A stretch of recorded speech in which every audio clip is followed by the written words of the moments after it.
remembers that. Okay, we'll go into that later perhaps. All right? Now, and thus, you see portals of light. You see suns as stars. They are also living entities that breathe and think. So they would also expand and contract.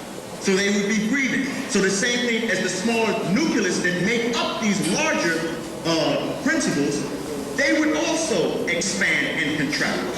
Now, when you read there in the Holy Tablets and it talks about periods of time, and you read there in the Bible when it talks about the sun, moon, and stars were given in order for us to measure times and seasons, we see there that you're dealing with the universe. And as it makes a revolution, then you're dealing with galaxies. And as it makes revolution, and you're dealing with a solar system as it makes revolution. So as we're coming into the sun cycle, the planet has positioned itself in its own revolution to where now the gravitational pull of the sun is pulling the planet closer to it. And as it pulls it closest to it, it is heating up the planet. So we're receiving a greater force or a non-ether force from the sun. As it goes and further on in 6,000 years from now in an elliptical orbit, to where the sun will push the planet further away. Right? That would be called a moon cycle. So there's a different force, different energies, different magnetic attractions, gravitational pulls that would be affecting the planet. Thus we call that a sixth ether force. So the same way that that works on the planet, it works on larger scales of the galaxy because they make a motion around the central sun, and it also works in that same principle on the universe. So when you read there in the Holy Tablets, where through time and age, 9 ether becomes 6 ether, and then 6 ether then becomes ghost.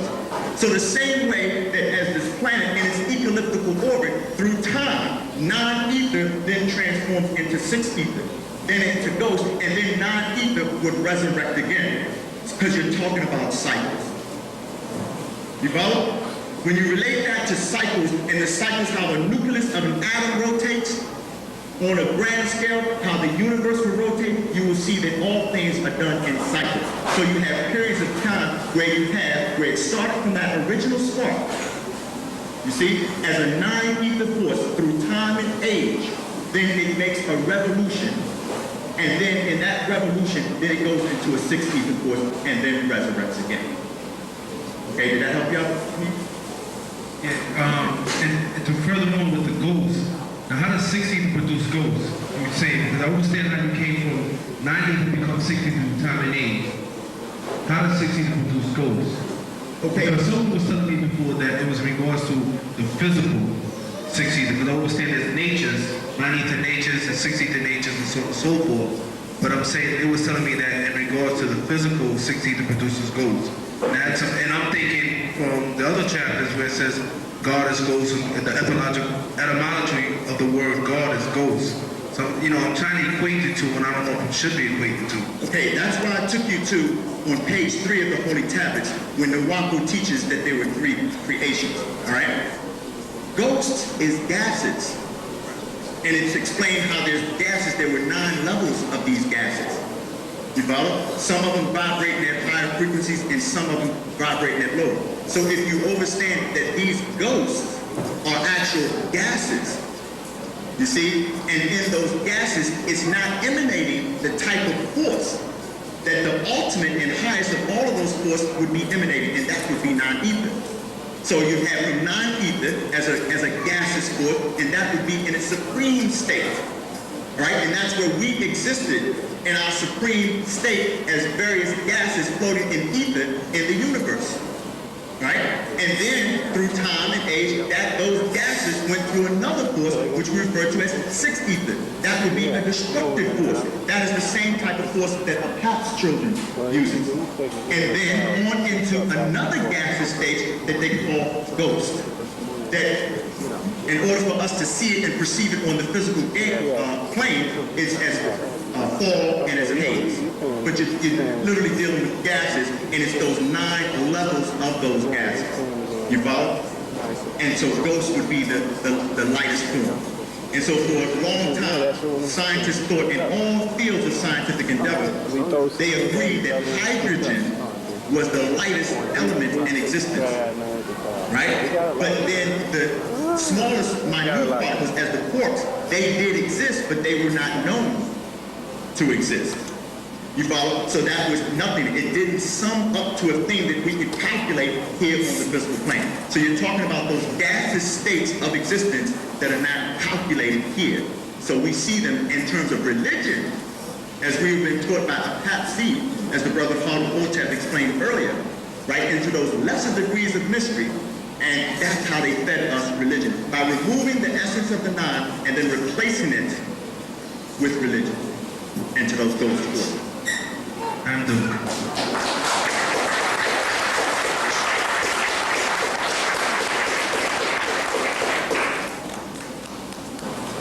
next question.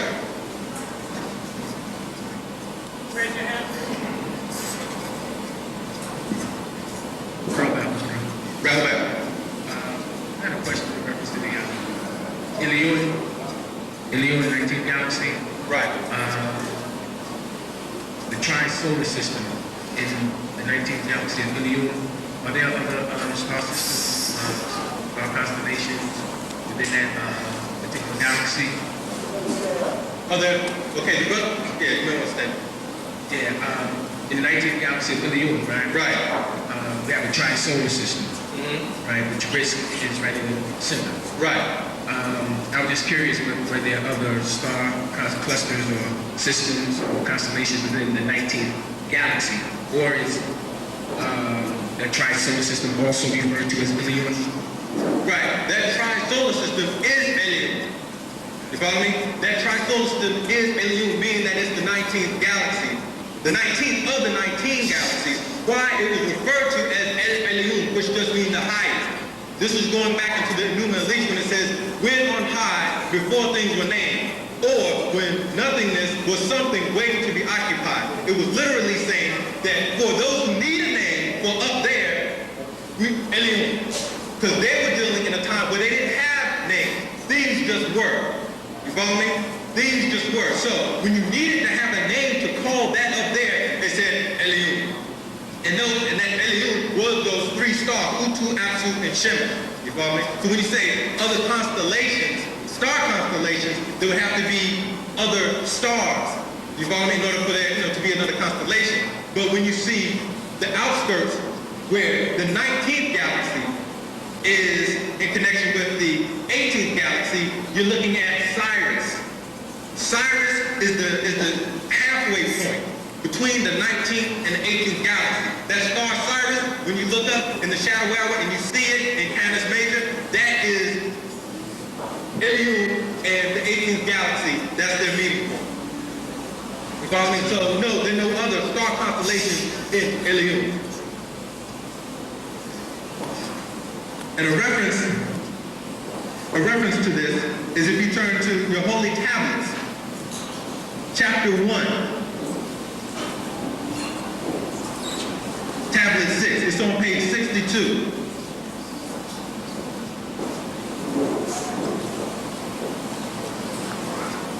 And if we read starting from verse 41, the sun was one tremendous mass, a planet called Om. This solar system was one of 19 planets that surrounded a more massive sun called Sol. Sol was named after its original ruler, Sol or Sol, whose wife was named Arena. Their combined rulership gives you the name Solarina or Solarina, shortened to Solar, or simply Solar. This massive sun, Sol, collapsed and exploded outward, and Om got caught in the gravitational pull of Sol. And it exploded and gave birth to your son, Shemash, and 19 of the planets were hurled off into space and exploded to create 19 galaxies in and beyond space.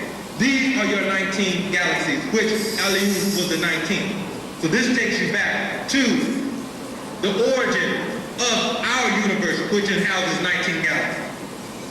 Okay. Another quote is in chapter 1. This is on page 68.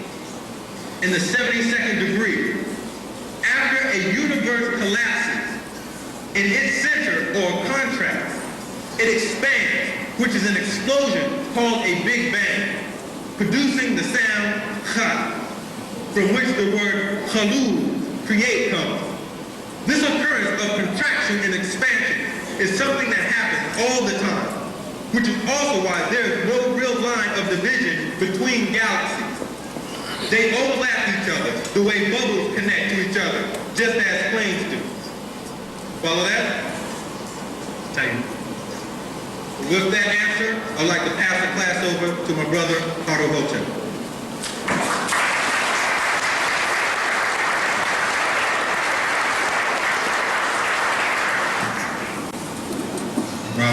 Robert, my question is linked to the living soul, chapter 1, verse 172.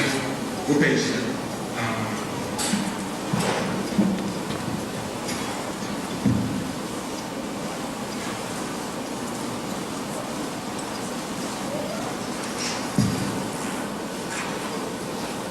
It's on page 691.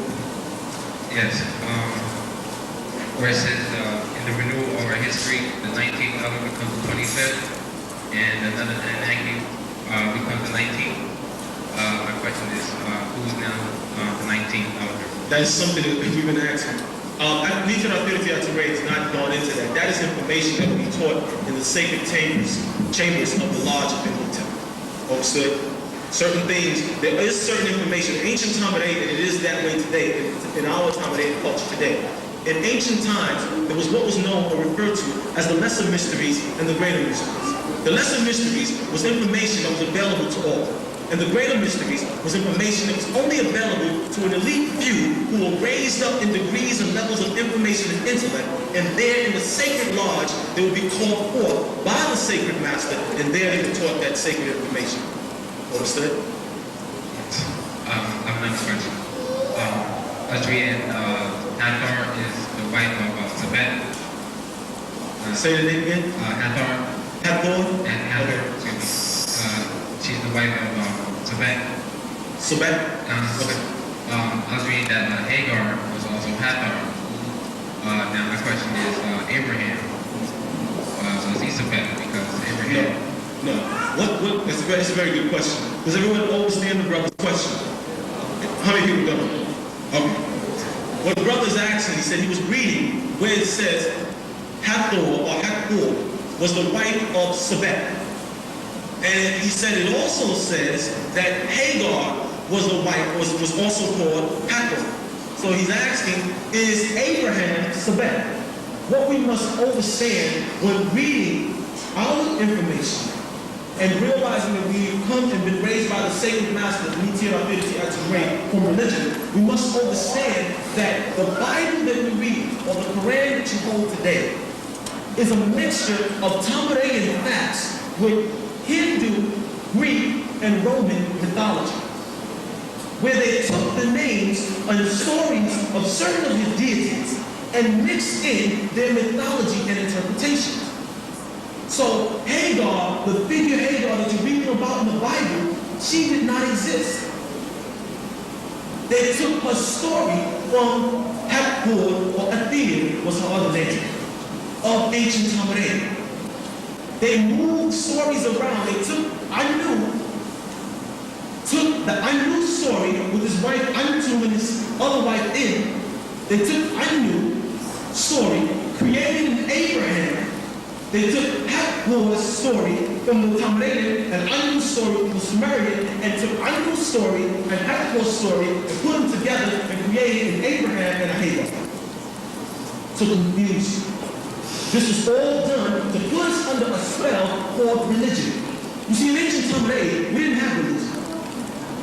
We had a culture called Nuwaubian. That was our spiritual science. We were called atheists. Now you're supposed to say, what? How can we be atheists? Because in ancient times we were taught that there were two forms of spirit. Ether spirit and ghost spirit. Ether spirit was the spirit of the Etherians. Now in Old English, the A and the E were interchangeable. So remove the A from the word atheist and put an E there and say it. Say it. Etherists. We were those children of the Ethiopians, and we set up a land on Atum, known as Ethiopia. But when we said Ethiopia, we said Utopia, a blissful state where the Ethiopians came to reside. Understood? It's the same thing they did with the Jesus story. They took Haru or Horus. Understood? Now let's give it to you this way. The master teacher teaches us that you had Gib, Geb, and Nut. Geb and Nut were the children of who? Atum. Atum, Adam. Geb and Nut. You got that so far? Everyone with us? Atum, Adam. From Adam you have who? Cain and from Geb and Nut you have Sutuk, Set, and Asaru or Osir or Osiris. Cain has a sister named Labuda. Abel has a sister named Achlenia.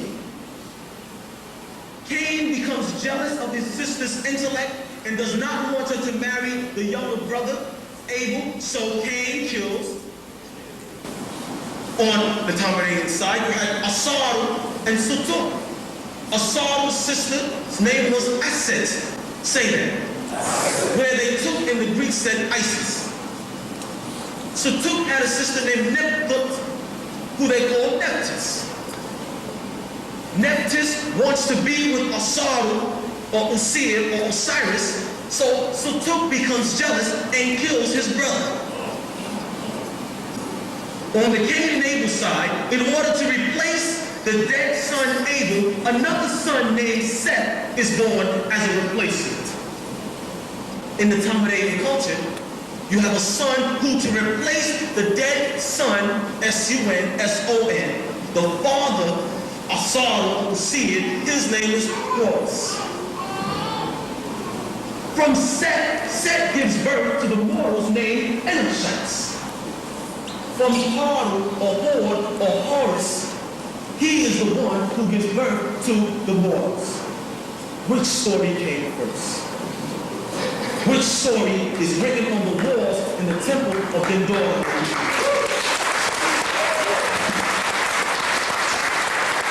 You understand? And this is what has been the best kept secrets that have been best kept sacred for 25,000 years. Until now, the incarnated master, Nuwaubian Atum is here amongst now to give you that information that is necessary to turn you back into deities once again.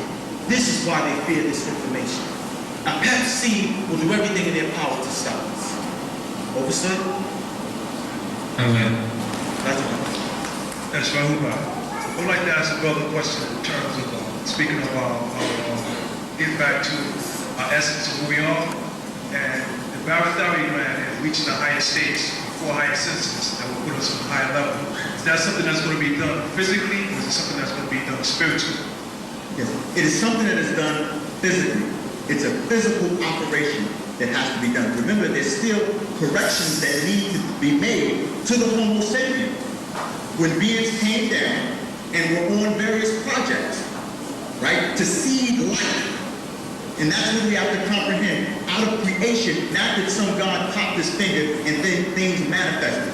No, it was a process of the growth in order for these things to come into being. So you're dealing with beings from another galaxy, seated, and they set forth in motion what we refer to in ancient Tamaray as the chain of existence, or the chain of life, right? It started from the nucleus of cells, right, on into higher densities or into bodies, right? So when they came down on this project, the Yaanuwn project, to see the planet from fungi to algae, and then from algae, and that was referred to as the Nun project, and then on and to protect these beings as they evolved into man, then it became known as the Rainbow Project in order to create the spheres around the planet. You follow? And then on into the Dolphin Project, All these were projects that was done by the Natir or the Anunnaki, as well as the Nomos, that we refer to as the different elements, all of them responsible for the fifth element of creating first the womb of the woman, and then to germinate life here on the planet, right? So in order to raise it up to their level of intellect, they gave a portion of themselves to us, and the portion of themselves that they gave to us, right? Some of us inherited the ability of intellect from these parents. So in order for us not to raise up and become independent on our own, they removed this from us. They removed these faculties, which would give us a universal mind. And that was the barotheric mind. All right?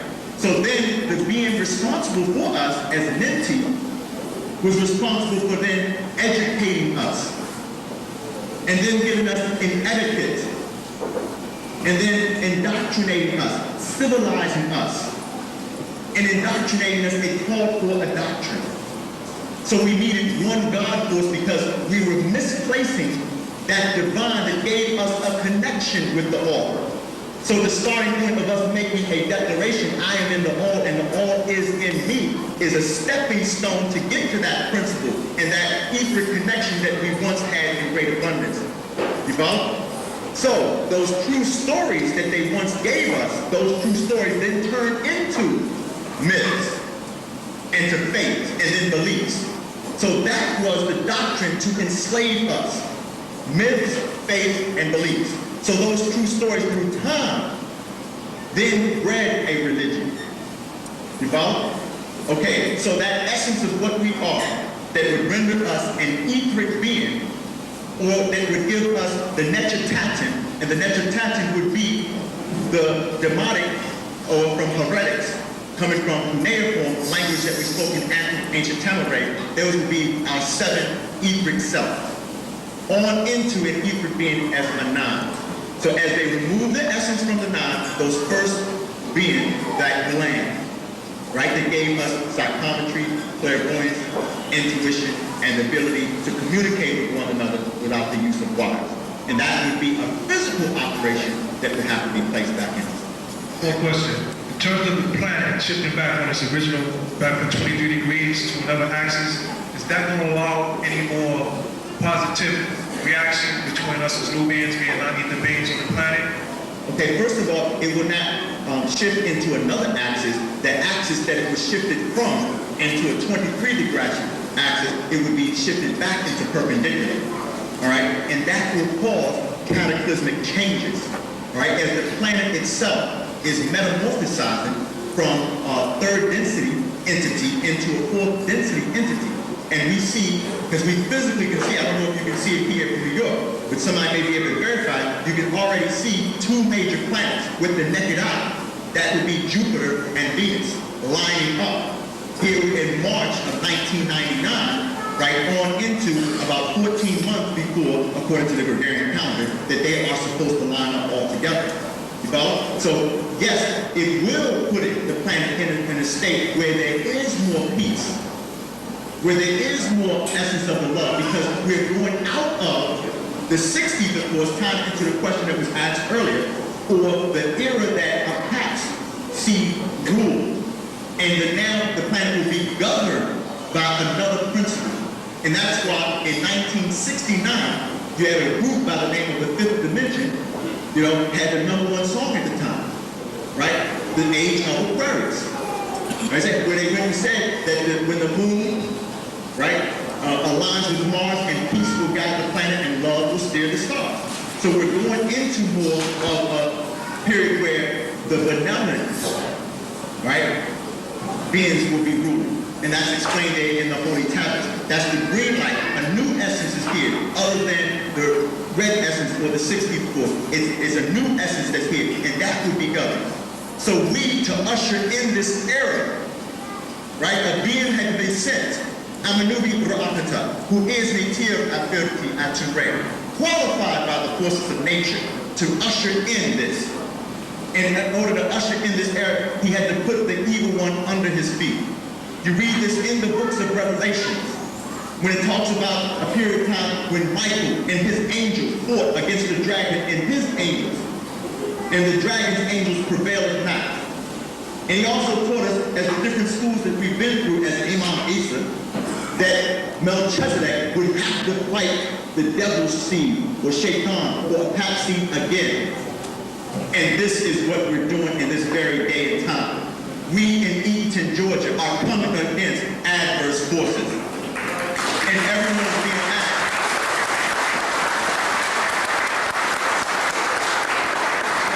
So I can conclude, and those forces came out when we erected portions of our Tamarine culture, when we erected the pyramids, when we erected the drum stand and started to reenact a ceremony that it would be the keepers of the night, reenacted when Satuk fought against Horus. And we would be reenacting that. When they saw that, they knew. When we erected the Sphinx, because they knew that the Sphinx then would be a period of time where it would be coming into this information that would put them under our feet.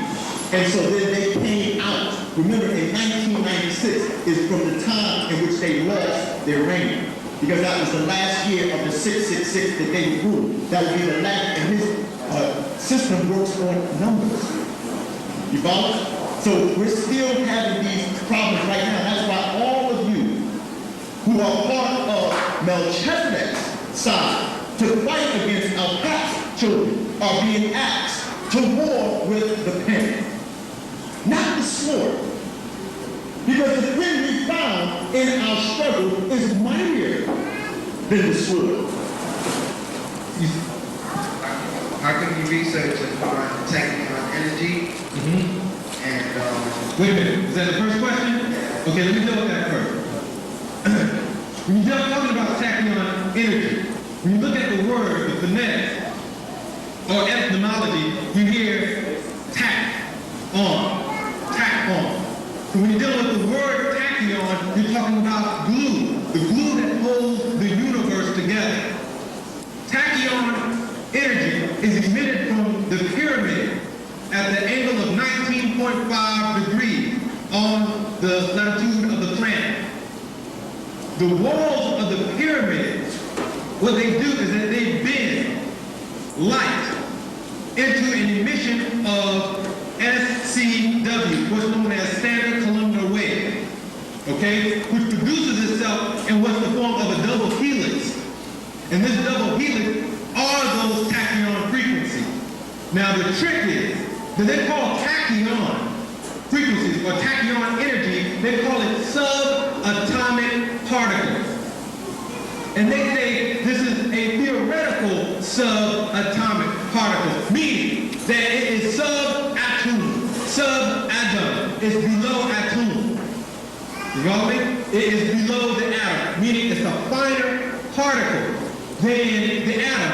And they theorize it because of the fact that the brother Mitchell was explaining earlier, it doesn't have a sum. So when you look at it and you hear the word something, and you're taught because of the spell how to misspell, and you spell it SOMETHING, when it is actually an equation, SUNTHING. It is a something, meaning that it has a number that adds up to a thing, meaning a sum. Now, what do they say is non-existent? They say it is nothing, right? NO, if you remember, is an abbreviation to identify a number. N, a small O, period, and tattoo. And that says number 1, number 2, number 3. That number is actually no in thing. No thing. Meaning this has no number. So it can't add to a sum. When you deal with subatomic particles and you go back to the lightest element that they say exists is what? Hydrogen. Which actually is a true element because it doesn't fulfill the requirements of an element, atom, meaning that it only has one electron on its first orbital shell. So it's not a complete, it doesn't become complete until it divides itself into helium, until it moves over into helium, which will actually be the first element insofar as it is now complete. So hydrogen was 1. And from 1, they descend on down to 99 natural elements. But before 1, they say it doesn't exist. Because there's no number. If one is the light, and we go in this direction, not towards 2 or 3, but towards nothingness, then they say it does not exist. But now we are finding information that tells us that there are things that exist within nothingness, but are still